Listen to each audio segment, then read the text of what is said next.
Good evening, friends. Let's listen to words of Swami Kriyananda from the book Rays of One Light. Week 10, Dogmatism versus Common Sense. Truth is one and eternal. Realize oneness with it in your deathless self within. The following commentary is based on the teachings of Paramahansa Yogananda. In the Gospel of St. Matthew, chapter 7, Jesus warns, "Beware of false prophets, which come to you in sheep's clothing, but inwardly they are ravening wolves. Ye shall know them by their fruits. Do men gather grapes of thorns, or figs of thistle? Even so, every good tree bringeth forth good fruit, but a corrupt tree bringeth forth evil fruit. A good tree cannot bring forth evil fruit, neither can a corrupt tree bring forth good fruit.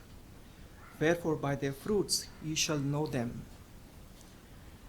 Jesus here, as indeed many times during his teachings, counsels people to use their God-given common sense and not to rely on high-flown but undemonstrable claims. Common sense goes beyond abstract reason, for it is rooted in actual experience. Even common sense, however, is deficient when the judgment called for goes beyond sensory experience. Ultimately, what he emphasized always, therefore, was intuitive perception. Thus, he expected more of his disciples than crude common sense, and often scolded them for being too literal minded, as he did elsewhere when they thought his statement, "I have meat to eat that you know not of," meant that he had steaks or sandwiches secreted about his person. His reference, of course, was to spiritual, not material substance. Words, even though appearing in the scriptures, are not to substitute for direct perception of truth. Therefore, the Bhagavad Gita says in the second chapter, "The sage who knows God has a little need for the scriptures as one might have for a pond when the whole land is covered in flood." Thus, through Holy Scripture, God has spoken to mankind. Om. Welcome, friends. Good evening. Jai Guru. So, today's topic is how to find a true Guru and how to develop common sense or intuition. So, it is looking little difficult, but it's very simple because God is very simple. We are complex. So, how to find a true Guru is the answer is we are not finding him, he is finding us. So, it is a reverse way. So, whenever we are ready, he just appears nearby. So, like for Master Yukteswar ji appeared in the busy street when he was desperate to have a true Guru. So, when the child is born, who is the first Guru of the child? So everybody is knowing the answer? Mother. So mother is always the first Guru of the child. So Master has written about his mother. She was Queen of Hearts.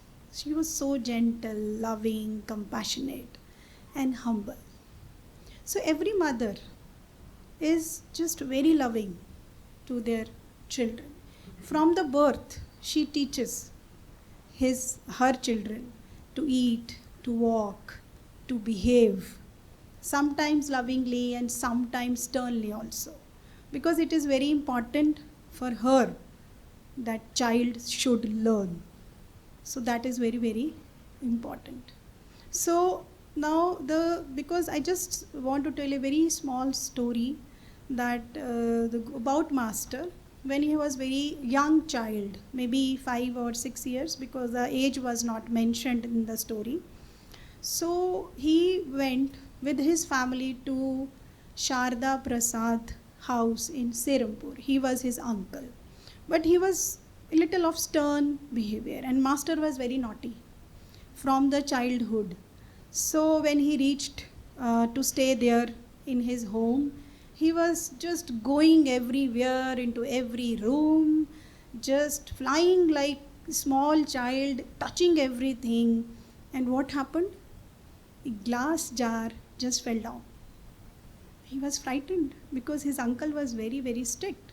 So, the uncle, he came to know that the glass jar has come down. So he was shouting. So of course the master ran away to his mother's room. So his mother was also finding him, where he is gone, where he is gone. So he was hiding behind the door. So what the mother did, she quietly and gently told him, see, first you have done the mistake, and the second thing, you are not accepting your mistake. So please don't do it again. That was the only thing she told him. She didn't scold him. So master has written that gentle and calm and loving words just sank deep into his soul. So like this, the Divine Mother is teaching us why we have come on this earth. This is basically a school of life, that we are just, from many lifetimes, we are learning many lessons. So until we learn all the lessons, we don't qualify from here and realize God and reach God. Divine Mother is teaching us all the lessons of life. Whatever is our profession, whatever, businessman, doctor, engineer, whatever, we have to learn how to love, how to be humble, how to be compassionate. So, and how to reach God and realize God. The Divine Mother is teaching us very lovingly also, and sometimes when we are not listening to Divine Mother, she is little stern also. She is sending us a lot of tests, maybe sometimes difficult test in life. That may be the karma also, but she is sometimes very stern with us, that you have to learn this. You have to learn this. And that is the way we have to accept things in life. So now the second question is how to develop the common sense or the intuition. What is intuition? Intuition is soul's power to know God's guidance in every action, right path, whatever we do. So that is the intuition, how to commune with God or Guru to ask for guidance. So that is common sense, or that is intuition.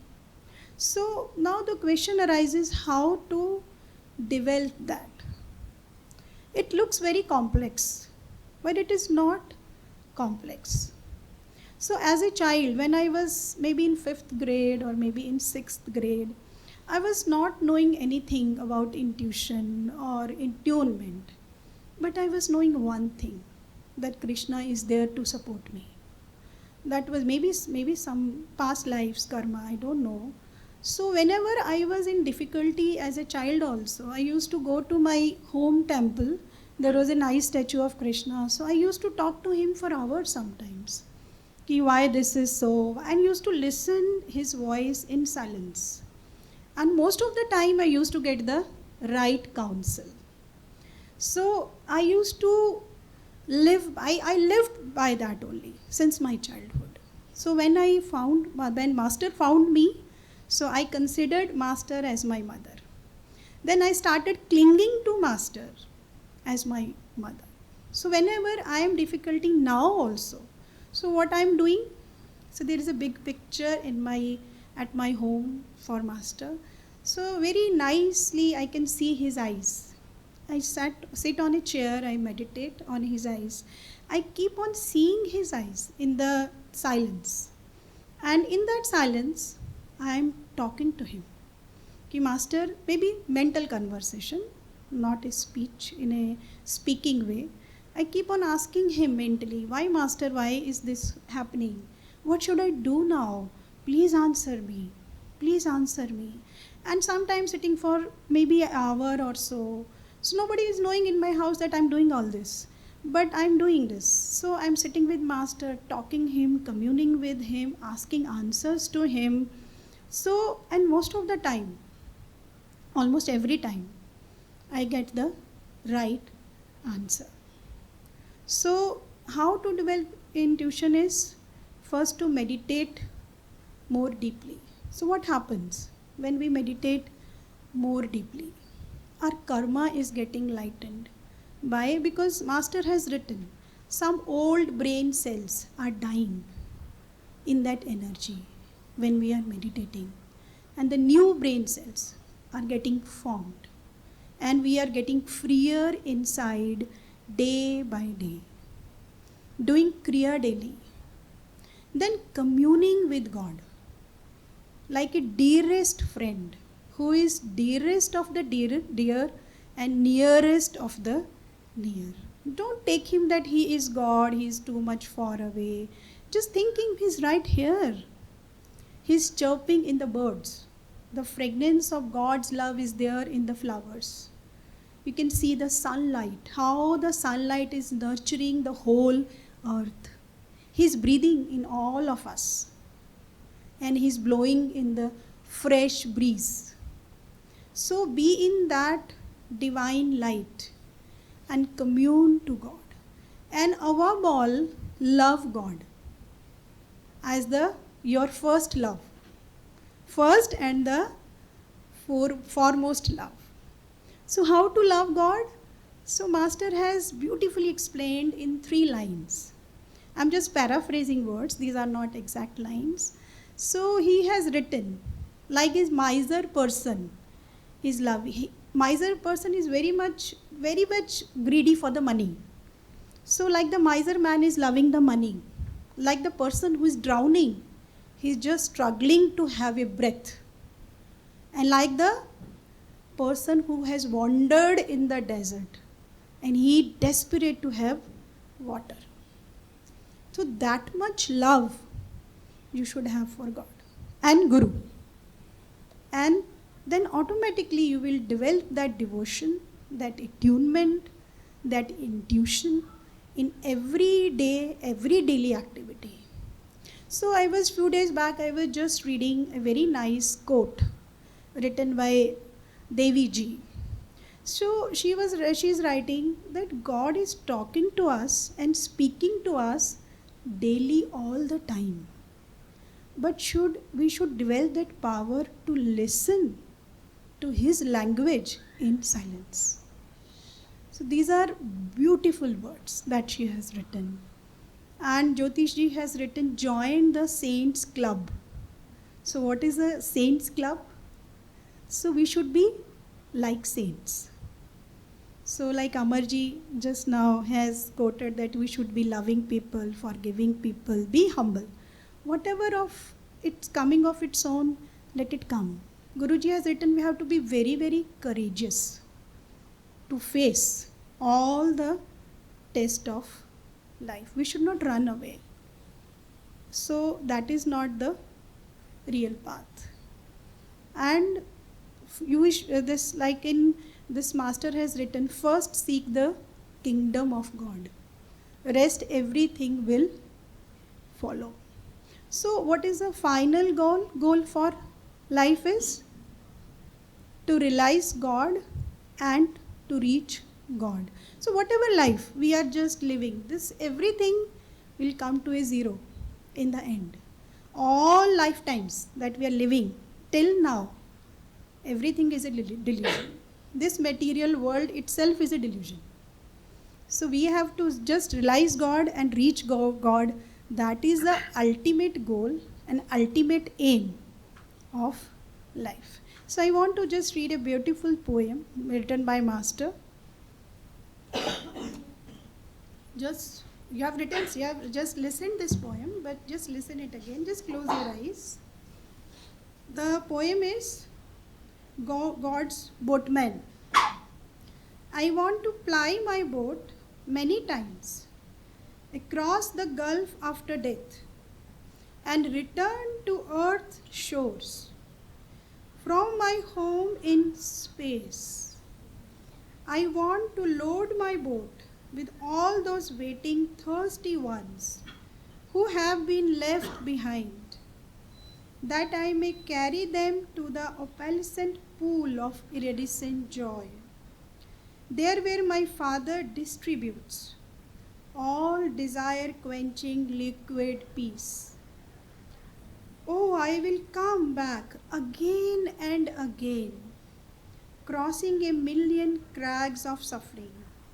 With bleeding feet I will come, if need be, a trillion times, as long as I know that one stray brother is left behind.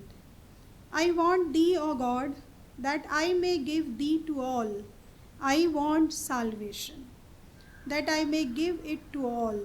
Free me then, O Lord, from the bondage of this body, that I may show others how they too can free themselves.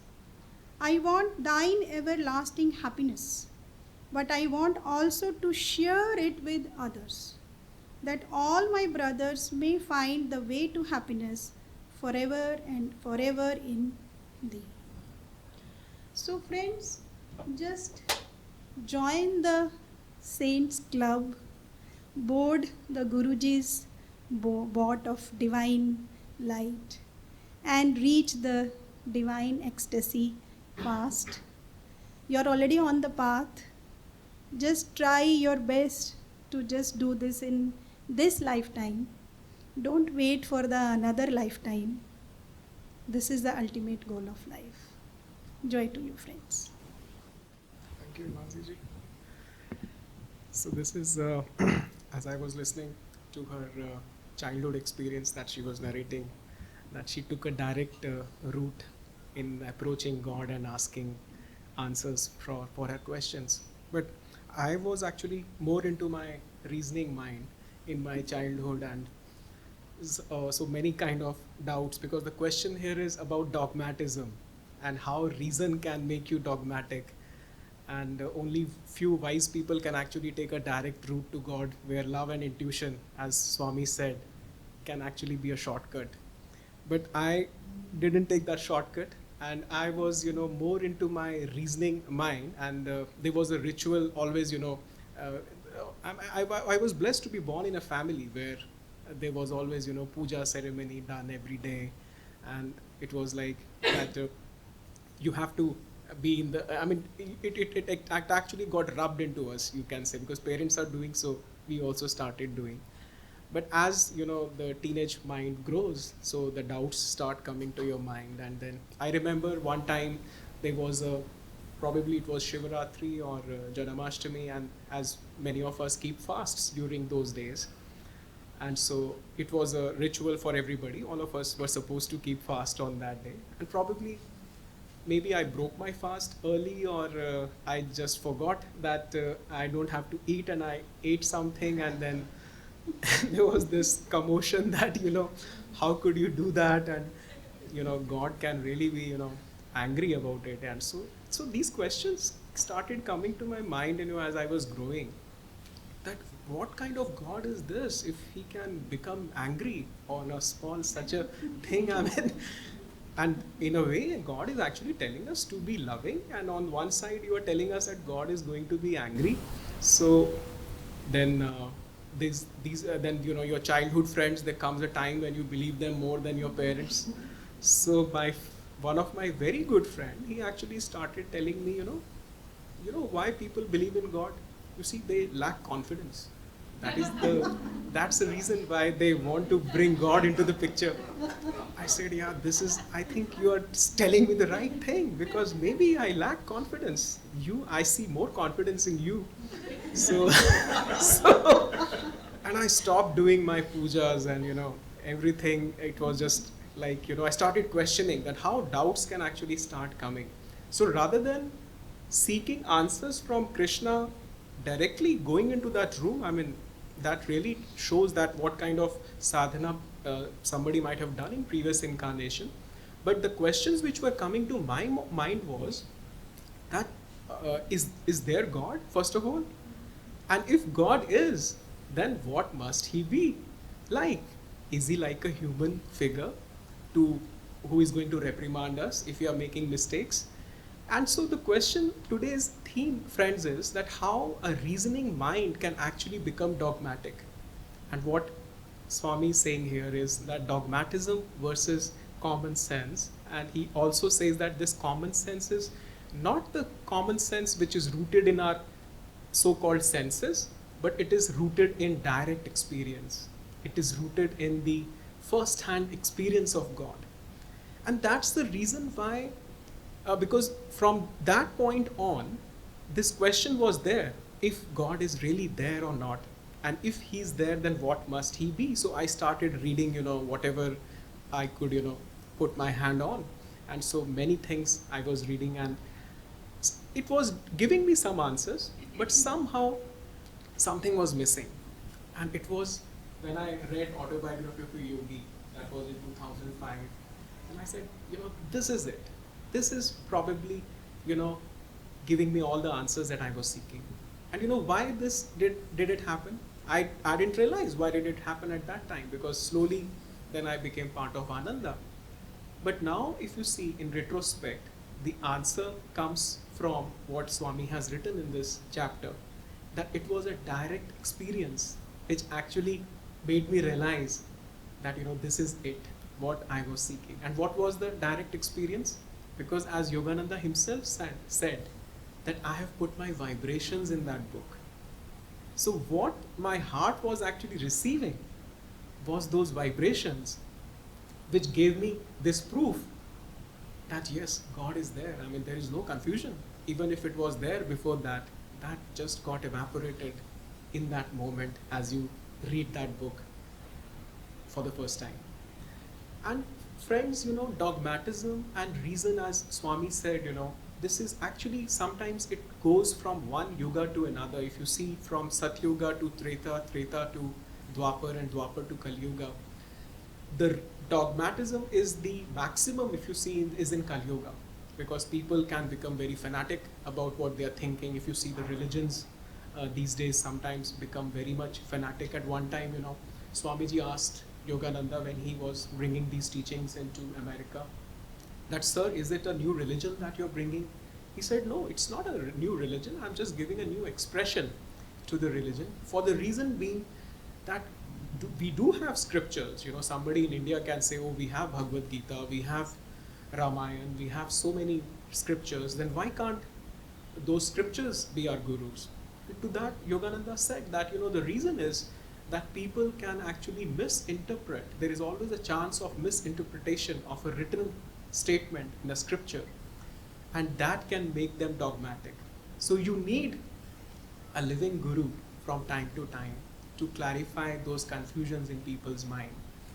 And why during this time, if you see, I was just recalling that these are very interesting times. If you see, there was a time when Yukteswarji actually gave this statement that Kali Yuga has ended in 1700 AD, and if you count the Sandhikal of Dwapara of 200 years, then actually we are in Dwapara in 1900 AD. So this is exactly 126 years into Dwapara. But because of the dogmatism, we see in India, that people still believe that we are living in Kali Yuga. And when Yukteswarji actually carried out a procession, we will be celebrating his Mahasamadhi tomorrow, and in somewhere in the early 1900s, people actually were throwing stones at him. So you can see that how much dogmatic people can be into the the written statements, and they are not believing a true guru who was telling them even then that and he actually signed that statement. Underneath he wrote the date that it is so and so year Dwapara. And so the thing, friends, here is that there is a reason why these 5 great avatars, they actually came one after the other, beginning from 1828 when Lahadi Mahasaya was first born, and in 1952 Yogananda left, and after that Swami Kriyananda ji carried out that legacy. Swami Kriyananda ji departed from his body in 2013. So if you count the number of years from 1828 to 2013, it is almost 200 years, 185 years exactly. Now, these gurus have come, or avatars I should say, one after the other, they have come for a reason.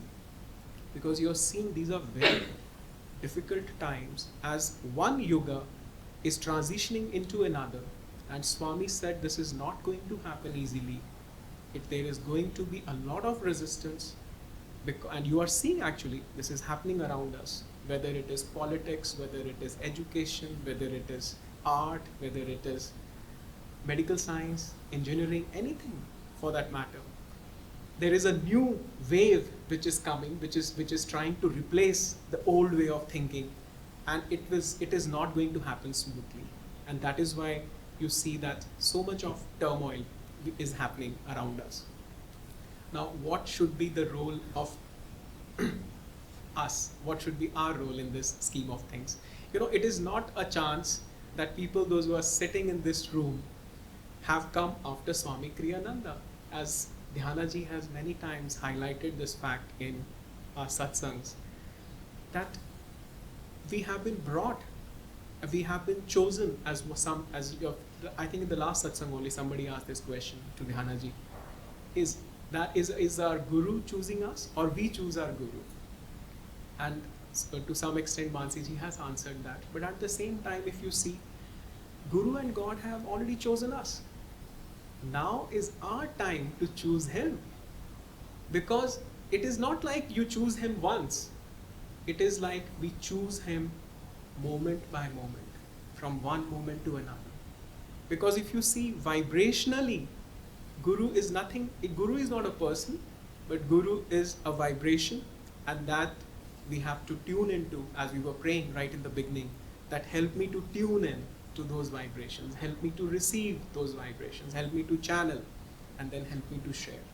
Again, Dhyanaji quoted last time that Swami was very emphatic about it, that being on the path is not just about doing your sadhanas regularly, doing your meditations. Of course, it is about that. But more importantly, it is to channel the Guru's vibrations wherever you go, wherever you are. Because this is a very important time, and there is a reason why you all have been chosen. Because it does mean something, because otherwise, there are so many people living on the planet. Why is that we have got access to these great teachings? We are here for a purpose.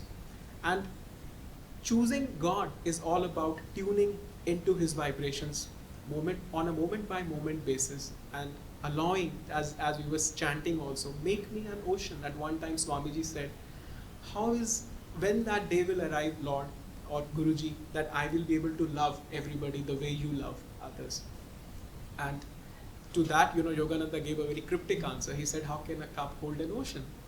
But the answer was hidden over there, that yes, maybe you are a cup right now, but with Guru's grace, with your sadhana, with continuing to tuning into those vibrations, your cup can expand and can become an ocean one day. And then things will happen.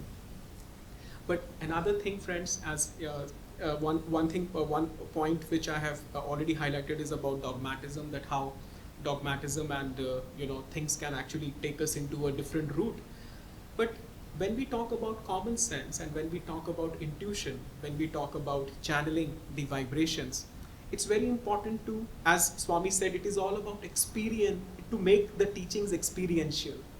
And at one time, I just had this feeling that if you see, Yogananda gave us teachings, and from day one itself, when people join a level 1 class, we are able to experience God in one form or the other. I think I was very excited when I found this in Yogananda's teachings, that there are 8 ways in which you can actually experience God. And we all know about those: light, sound, peace, calmness, joy, love, peace, and wisdom and power. And the day one, when you start energizing, what are you doing? You are experiencing God as energy, as power. When you practice Hamsa, you experience God as calmness. When you practice Kriyas, you experience God as joy. When you practice Om technique, you experience him as a sound. In Jyoti Mudra, you experience him as light. So you see, God, even the techniques that Yogananda has given us, is actually giving us a direct experience. It's not a fuzzy thing. He said, time to know God has come. And you can make God a living reality in your day-to-day life by whatever I'm giving you, he said, even if you do 1% of that, you will be able to experience God. So the other thing which comes recently, because we also talked about forgiveness, because if, let us say, if there is anything which should be defining our experience, or which should be a principle that we should be observing, it should be our experience. How am I experiencing, or what is my experience at this moment, let's say. Now, why do you come to satsang? Because you experience something, isn't that true? Otherwise, there are so many things. I mean, people can go to movies, people can go to malls, but there is something over here when we come and experience, and that experience brings us here again and again. So there was a time recently, what happened was that in my own workplace, we had a change of leadership, and people, so as you know that sometimes when the leader changes, the whole dynamics around him also change, and so there was kind of realignment of the energies, as you may say. And in that realignment, I happened to be on the wrong side of the energies, you may say, and which was earlier a different experience. I started having another experience suddenly, and then the thing was that something was bringing unease into my heart, and I was feeling a kind of disharmony, and every day something was there, which is bringing a kind of disharmony into my heart, and this was there, lingering on. And there was sometimes, there was some exchange of mails between my boss and myself, and in a reactive mode, if the mail was written in a particular tone, I also wrote a different mail in the same manner. But this was not helping. I realized that why, because on one side, even if to whatever extent I was trying to justify that yes, I am right in writing such and such mail, because there's no fault of mine. I mean, the way they should see how things are happening. But even after many days of this commotion, then this question arose in my mind that how do you feel? What is your experience about it? I said, I don't like it. I mean, I was very peaceful, and suddenly things have become not so peaceful. And then I recalled this story which Swamiji actually shared during one of his satsangs. He said, at one time he had a dream, and during that dream, he said they were two friends, and he had a very good friend of during that lifetime, and they were so close that they just worked together and they loved each other, and they shared everything. And at one time, as things were destined to happen, that this friend of his, he actually betrayed him. Now Swami was very much disturbed because of this fact, and he just continued to think, why did it happen? I was always loving towards him, and this is, mind you, this is all happening in the dream. And then because he was very much disturbed by this fact, then he at one point he said,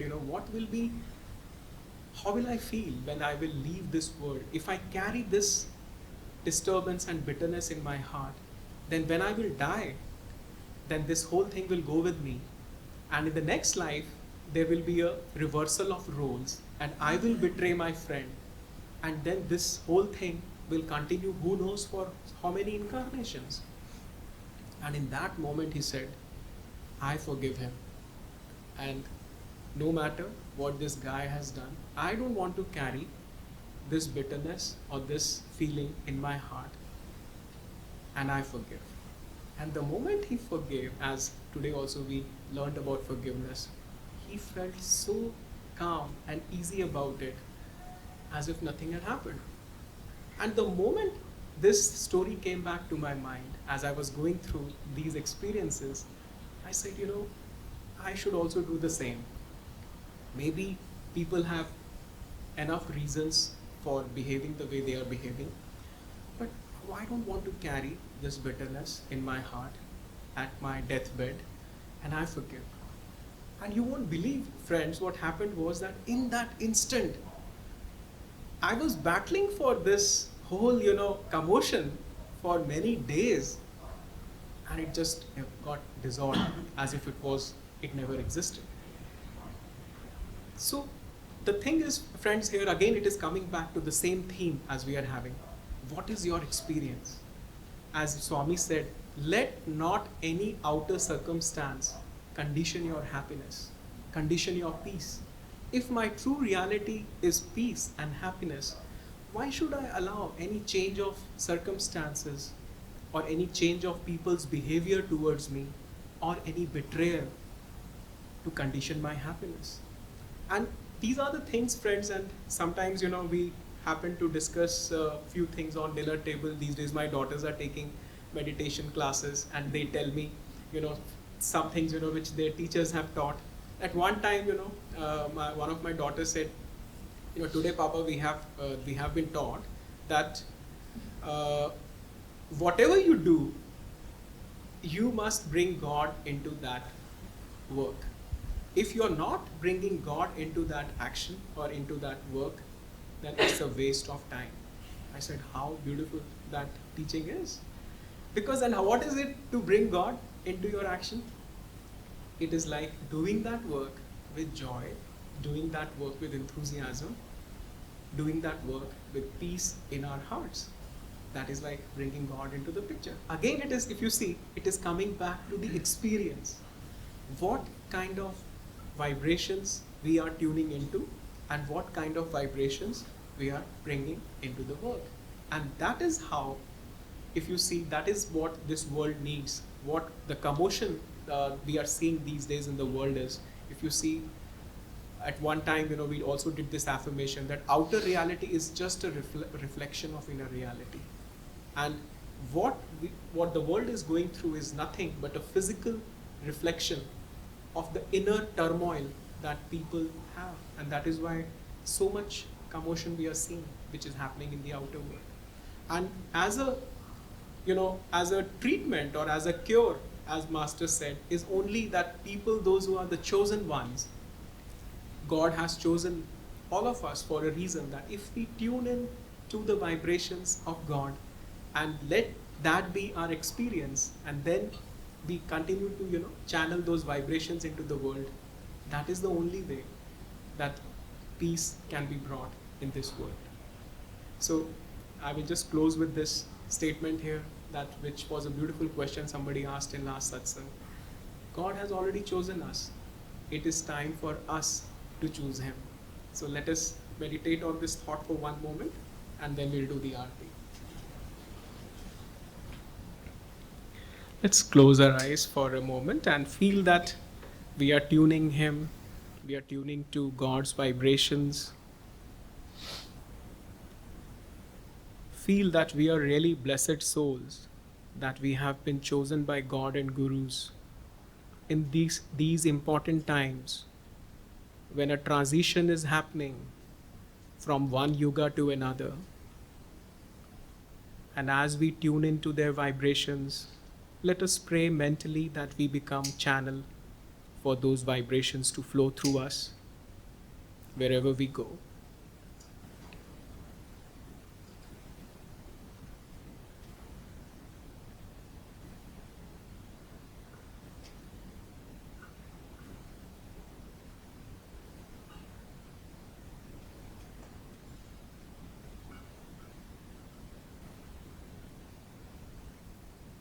Om Shanti, Shanti, Shanti.